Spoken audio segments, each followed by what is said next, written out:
Post-mitigation release avalanches?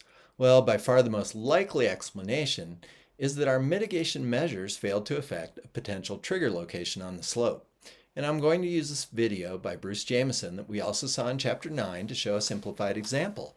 Let's just assume that propagation is likely, but that the sensitivity to triggering is stubborn, and that's not an uncommon situation with deep and hard slabs.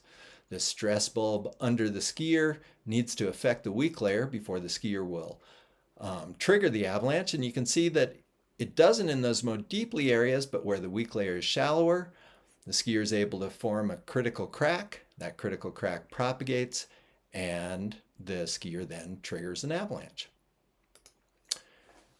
Well, how can a snowpack like this lead to a post-mitigation release avalanche? So let's say that we throw a shot. And then we conclude that the slope is safe. I mean, after all, we threw an explosive onto the slope. However, in this case, it turns out we just didn't hit a trigger spot.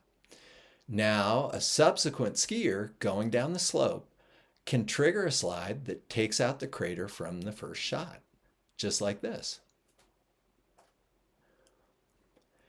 And situations like this have resulted in accidents with ski patrollers where they've done mitigation measures higher on the slope and moved lower on the slope, but then triggered avalanches that took out those old explosive craters.